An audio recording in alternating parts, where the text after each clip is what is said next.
Hey there, my friend. Imagine you're standing on the edge of a cliff, wind howling, heart racing, gripping the ground beneath you like it's the only thing keeping you from falling.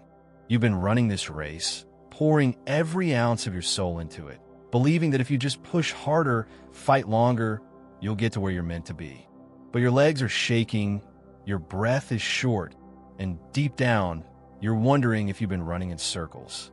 Then, in the quiet of your exhaustion, you hear Ida's voice, soft but unshakable. My child, I see you. I'm proud of you. Stop striving. Let me carry you.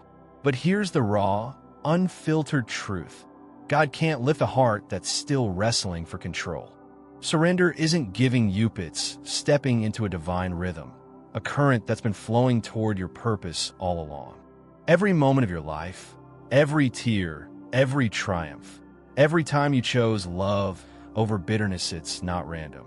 It's not wasted, as Romans 8 verse 28 declares. And we know that in all things God works for the good of those who love him, who have been called according to his purpose. You're not lost being led, even when the path feels like a maze. Sometimes you're not stuck, you're just fighting the flow. You're holding on to plans God didn't write, banging on doors he's already locked, not to punish you, but to guide you to something better. What if the struggle you're in isn't a dead end, but a divine detour? What if the pain is the map to your promise? When you stop shouting, "Why is this happening?" and start whispering, "God, what are you shaping through this?" That's when your soul opens. That's when the lifting begins, not with a spotlight or a sudden miracle, but with a peace that roots itself deep in your core, like a fire that warms without burning. As Lamentations 3 verse 25 says, "The Lord is good to those who wait for him, to the soul who seeks him." But waiting isn't sitting still, it's trusting while you move, showing up with your heart open, your integrity intact, even when the world doesn't see it. God can only lift what's willing to let go of your need to control, your obsession with clarity, your fear of the unknown. This isn't about being passive. It's about being present. You don't stop being the warrior you are. You keep showing up with your quiet strength, your unshakable values, your choice to love even when it's easier to hate. You just stop fighting the current. You stop demanding answers before you take a step. You stop cursing the discomfort and start seeing it as the tension before your breakthrough. Too many people get this wrong. They think trusting God means doing nothing, but it's not about stillness. It's about alignment. It's saying, "I don't understand this season, but I trust it's not my final stop." That trust puts you in the flow of divine momentum, a current that's been moving even when you felt stranded. Here's the hard truth. The reason you're so tired isn't because you're weak, it's because you've been swimming against your own destiny. Not because you're failing, but because you're afraid to let go. Letting go feels like falling, like losing everything you fought for. But what if it's the only way to fly? As John 16 verse 33 reminds us, "In this world you will have trouble. But take heart, I have overcome the world." That promise isn't just for the future, it's for right now, in the middle of your mess. You can keep wrestling with what's in front of you, or you can surrender to what's coming. There's no shame in the fight, only freedom in choosing a new way when your spirit is ready. And if you're hearing this, maybe you are ready to stop chasing outcomes and start receiving direction, ready to stop climbing walls that were never yours to conquer, ready to let the current carry you to a place you couldn't reach on your own. Because when God lifts you, it doesn't feel like effort, it feels like destiny. It feels like being swept into a story so big, so beautiful, you couldn't have scripted it yourself. But you have to trust. You have to let go of the fear that's chaining you to the shore. This isn't weakness, it's courage. It's the beginning of everything God's been preparing you for. Let's go deeper. You weren't created to drag the river into submission. You weren't made to force grace to bend to your will. You were designed to dance with heaven, to move in sync with a God who's been writing your story since before you took your first breath. Somewhere along the line, someone told you strength means never breaking, progress means never pausing, faith means never doubting. So when life feels like a standstill, you panic.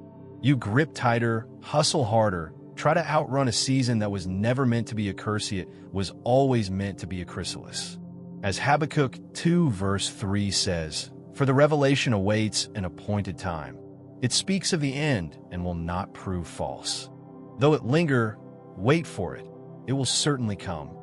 Where you are right now isn't a mistake, it's a moment of divine placement. Placement always comes before elevation. Think about it. Even the fiercest hawk doesn't soar until the wind is right. It doesn't thrash against the air, try to force its way upward. It waits, wings wide, trusting the current to lift it higher than its own strength strength could ever manage. That's not giving Upits, giving into wisdom. That's what God's calling you to right now. To stop flapping and start floating, to stop manufacturing momentum and start sensing the divine current already moving around you. There's something holy stirring, and it's trying to carry you further than you could go alone, but you have to be open to it. Trust doesn't mean doing nothing. It means living like you believe you're already being carried. You keep showing up with your kindness, your discernment, your fire. You don't dim your light, you just stop trying to control every shadow it casts. Because when God lifts you, He lifts the real you, not the mask you wear to feel safe, not the hustle you use to prove your worth, not the plans you've made to dodge uncertainty. He lifts the you that trusts even the chaos is sacred. Yes, even the chaos. Because here's what no one tells you. Confusion is often the cradle of clarity. The fog forces you to lean on faith, not formulas. It humbles you, not to break you, but to remake you. As Proverbs 3 verses 5 to 6 says, "Trust in the Lord with all your heart and lean not on your own understanding.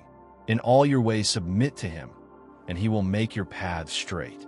When you surrender to that truth, you stop asking, "Why is this happening to me?" and start praying, "God, what are you building through this?" That shift is seismic. It's where the lifting begins, not with a sudden breakthrough, but with a quiet transformation inside you. Your heart steadies, your vision sharpens, your spirit rises. You start to see God's hand in the things you thought were mistakes. You start to bless the delays instead of cursing them.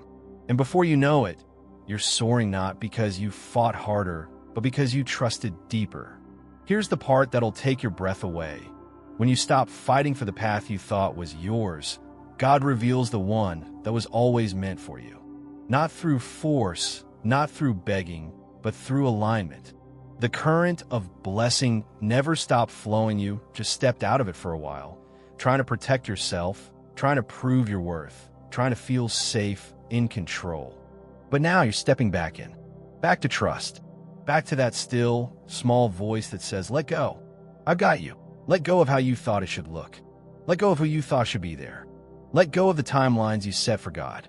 Let go of the guilt for not being far enough. Let all go and let Him lift you. What's coming doesn't require your fight, it requires your faith. This isn't the end of your story. It's the moment the tide turns. But you have to release the shore. You have to trust the current.